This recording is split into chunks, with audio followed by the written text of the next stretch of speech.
Hello learners of all ages, my name is Mr. Montgomery. I teach 4th and 5th grade math, and today we're going to be learning about scaling fractions. Now, according to our book, scaling fractions is when you multiply two fractions, the product will be less than, equal to, or greater than the first factor.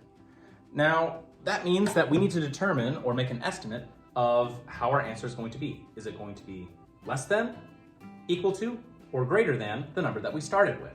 So for example, we all have 3/4 as an example of each one.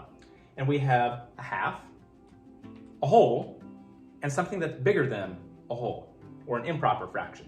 So let's start off here. 3 times 1 is 3, and 4 times 2 is 8. So 3/8 is a lot less than 3/4, because if I go from 3/4 to 3/8, I would have this be 8, and get from 4 to 8, that's times 2, and 3 times 2 is 6. 6/8 is bigger than 3/8, so when I multiply by something that is smaller than the original, or smaller than 1, it's going to be smaller than the starting number. I'm gonna erase that real quick. Going on to one that is a whole number, or the value of 1. 3 times 2 is 6, and 4 times 2 is 8. Well, hang on, we just figured out that this is also 6/8 if we have a common denominator. So 6/8 is equal to 6/8. So if we have a number that is equal to 1, the number will be the same value. So if I multiply by a smaller number, it's going to be less than the original number. If I multiply by a number by 1, or the same number and same number, it's going to be equal to. What do you think it's going to be if I multiply where it's an improper fraction where the numerator is bigger than the denominator? Let's find out. 3 times 3 is 9, and 4 times 2 is 8. Well, I know that this is equal to 6/8, and 9/8 is bigger.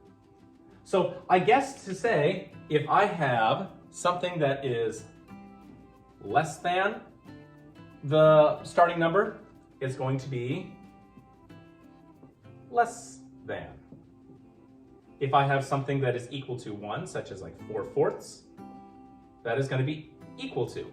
And if I have something that is larger, such as like 7/5, it's bigger than 1, that's going to be greater than. So I guess the simpler way to put it is, if your fraction is smaller than 1, the answer is going to be less than the original.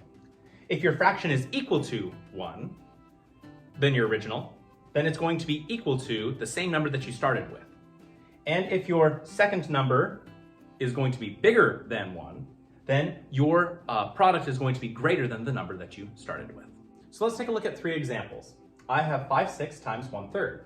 I'm going to look at the second fraction.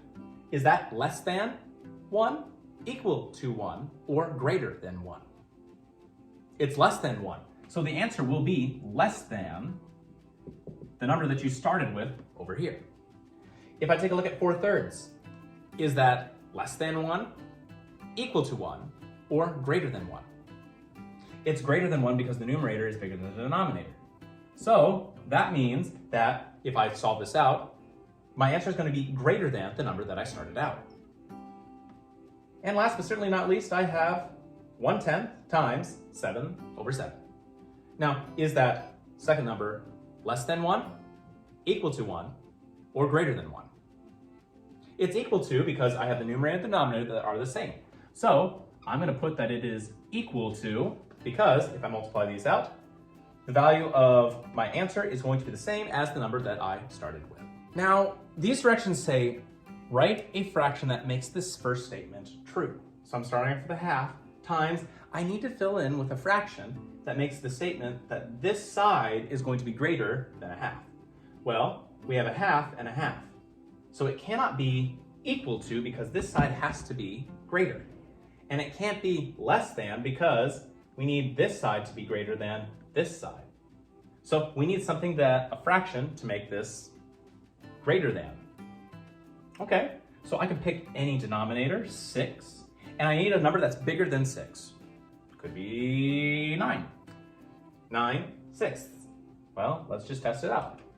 1 times 9 is 9, and 2 times 6 is 12. Is 9/12 greater than a half? Well, if I have both of them put to 12 as my common denominators, 9 will stay the same. And going from 2 to 12, that's times 6, and 1 times 6 is 6. This statement is true. 9/12 is greater than 6/12. So what I had to do is realize that this side is going to be greater, so I had to make sure that I have to pick a fraction that would make it greater than. Let's do another example. I have 5/3 times something is equal to 5/3. Well, it says equal to, which means I have to pick a fraction where the numerator and the denominator are the same. I could have 2/2, and that could be my answer. And let's take a look at one last example. I have 2/11 times something is less than 2/11. Well, that means that this side has to be less than 2/11. And so if it has to be less than, I have to pick a fraction that is less than 1. So I'm going to pick 3, and I can pick 2/3. So 2/11 times 2/3 will be less than 2/11. All right, my 5th grade friends, if we take a look at page 131 of our workbook, you'll see that we'll be doing practice problems number 1, 10, and 13. For number 1, the direction says, is the product less than, equal to, or greater than the first factor? Complete the comparison or sentence. So we have our problem at the top, 7/8 times 5/3. They're saying, is 5/3 greater than, less than, or equal to 1? And does that mean the product is greater than, less than, or equal to 7/8? For number 10 and 13, the direction says, is the product less than, equal to, or greater than the first factor? Write the symbol less than, equal to, or greater than. So you're going to be looking at the second fraction and asking what the rules are on the left. Is that fraction less than 1?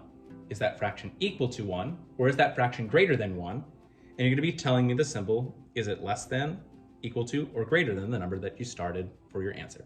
If you have any questions on how scaling fractions work, please let me know when you come to class tomorrow.